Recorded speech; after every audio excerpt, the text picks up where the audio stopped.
جیلوں سے اٹھتے ہیں. ابھی حال ہی میں ہم نے دیکھا کہ محمد اشرف صحرائی کا جنازہ جیل سے نکلا. تو یہ وہ کلاس ہے، یہ وہ نسل ہے کشمیریوں کی کہ جو کمپرومائز نہیں کر رہی، جس نے طے کیا ہے کہ وہ لمحے موجود میں زندہ نہیں رہے گی، وہ اپنی آسودگی میں زندہ نہیں رہے گی، وہ اپنی شخصی آزادی کی اس موج میں اور مستی میں نہیں جیے گی. بلکہ یہ وہ کلاس ہے کہ جس نے یہ طے کیا ہے کہ وہ آنے والی نسل کے لیے ایک نقش قدم چھوڑ کر جائے گی، آنے والی نسل کے لیے ایک مثال، ایک روایت اور ایک راستہ متعین کر کے چلی جائے گی. یاسین ملک ان لوگوں میں، کشمیر کی اس کلاس میں شمار کیے جاتے ہیں اور اس کلاس کا حصہ ہیں کہ جو عزیمت اور استقامت کے ساتھ اپنے راستے پر گامزن ہے. وہ دنیا کے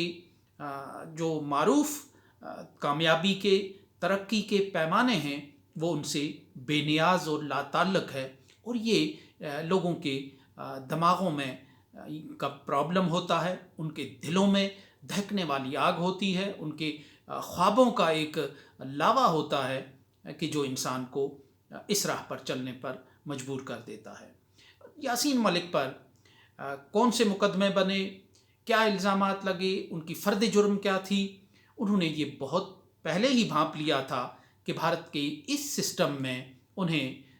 ایک نئی نسل کے لیے عبرت کا نشان بنایا جا رہا ہے. انہیں ایک ایسی سزا دینا مقصود ہے کہ دوبارہ کشمیر کا جو یوتھ ہے، کشمیر کا نوجوان ہے، وہ آزادی کے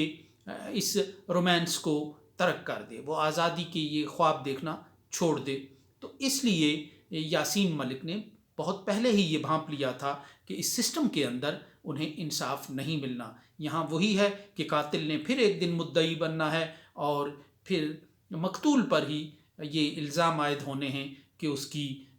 گردن اتارتے ہوئے خنجر میں خم آ گیا، اور قاتل کو جو زحمت ہوئی، اس کو جو تھکاوٹ محسوس ہوئی، اس کا تاوان کس سے لیا جائے. سو یاسین ملک کو بھارت کی عدالت نے عمر قید کی سزا سنا دی. ایک جذباتی لمحہ تھا جب کنٹرول لائن کے دونوں جانب ایک احتجاج کا سلسلہ چل رہا تھا. بیرون ملک بسنے والے کشمیری پرزور احتجاج کر رہے تھے. پاکستان کے اندر بھی بہت سے حلقے اس پر احتجاج ریکارڈ کروا رہے تھے. تو لیکن ایسے جذباتی ماحول میں بھارت نے اپنے تئیں، بھارت کی جو عدالت ہے اس نے مہربانی کر کے یاسین ملک کو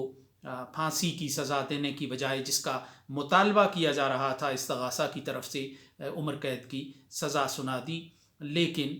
یاسین ملک نے اپنے جو بھارت کی طرف سے بیان کردہ جرائم ہیں، یعنی جنہیں ہم جرم بے گناہی کہتے ہیں اور جنہیں بھارت جرم کہتا ہے، ان کا دفاع نہیں کیا. وہ جان گئے تھے کہ یہاں اس سسٹم کے اندر اپنا دفاع کرنا، اپنے حق کا دفاع کرنا، اس حق کا جو پیدائشی حق ہے، جو اقوام متحدہ کے چارٹر نے تسلیم کیا ہے، جو اقوام متحدہ کی قراردادوں میں تسلیم کیا گیا ہے، جو دنیا کے تمام قوانین اور بین الاقوامی جو قانون ہے اس میں بھی تسلیم کیا گیا ہے، اس کے لیے اگر لڑنا ہے تو تب بھی اس کو بھارت کے قانون کے تحت بھارت کی عدالت میں جسٹیفائی نہیں کیا جانا. سو انہوں نے قانون کے اس جکڑ بندیوں میں پڑنے کی بجائے، اپنا مقدمہ، اپنا وقت ضائع کرنے کی بجائے، انہوں نے تاریخ میں زندہ رہنے کا فیصلہ کیا. انہوں نے اپنی جد و جہد کو، انہوں نے اپنے جو کاز کو، انہوں نے اپنے مقصد کو واضح طور پر بیان کر دیا کہ وہ ایک آزادی پسند ہیں. اور اگر وہ دہشت گرد تھے تو انہیں کیوں اہتمام کے ساتھ بھیجا جاتا رہا، لیکچرز کے لیے باہر جانے کا موقع دیا جاتا رہا، بھارت کے ٹی وی اسٹوڈیوز میں مدعو کیا جاتا رہا. ایسا ہو نہیں سکتا، دنیا میں اس کی مثال نہیں ملتی کہ ایک طرف آپ دہشت گرد کسی کو کہیں اور دوسری طرف آپ اس کو فیسیلیٹیٹ کریں. وہ کئی بار پاکستان آئے، وہ یہاں حکمرانوں سے ملے، وہ یہاں جو حریت کا ڈیلیگیشن ہے جو یہاں بھیجا گیا بھارت کی حکومت کے ایما پر، حکومت پاکستان اور مظفر آباد کی قیادت کے ساتھ ملاقات کے لیے اس کا حصہ رہے، وہ بھارت کے ساتھ ملنے والے ڈیلیگیشنز کا حصہ رہے. تو بھارتی وزیر اعظم کے ساتھ ان کی ملاقات ہوئی. تو یہ اگر یہ ساری دہشت گردی تھی تو پھر یہ اس کے بارے میں کیا کہا جاتا ہے؟ تو یاسین ملک نے یہ سوال اٹھایا ہے۔ اب یاسین ملک کا جو مقدمہ ہے وہ تاریخ کے حوالے ہے، اور کشمیریوں کا یہ جو محبوب، نڈر اور جرت مند جو لیڈر ہے، یہ اب بھارت کی ایک جیل میں اپنی سزا کے پورا ہونے، اپنی عقوبت کے پورا ہونے کا انتظار کر رہا ہے۔ لیکن میں سمجھتا ہوں کہ یاسین ملک جو نقش قدم بنا گئے ہیں وہ نقش قدم مٹ نہیں سکتا، کیونکہ جو پرابلم ہے وہ بدستور موجود ہے۔ آپ اس کو کتنا دبائیں گے؟ آپ نے 5 اگست 2019 کے بعد پوری ڈائمینشنز ہی چینج کر دی، آپ نے پورا قالین ہی الٹ دیا، جس پہ پوری بساط ہی الٹ دی، معاملات کی، معمولات کی، اصولوں کی، تاریخی جو ایک پس منظر تھا اس قضیے کا، اس مسئلے کا، اس سارے کو آپ نے ایک فاؤل پلے کرتے ہوئے، جیسے کوئی کیرم کا بورڈ الٹ دیتا ہے،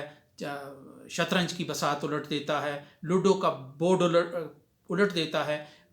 فاؤل کھیلتے ہوئے یا اپنی ناکامی کو دیکھتے ہوئے آپ نے ایسا کر لیا۔ لیکن آپ کو یہ بات یاد رکھنی چاہیے کہ جو را کے سابق سربراہ ہیں، AS دولت، جن کا ابھی دی وائر کو انٹرویو ہوا ہے اسپیشل، انہوں نے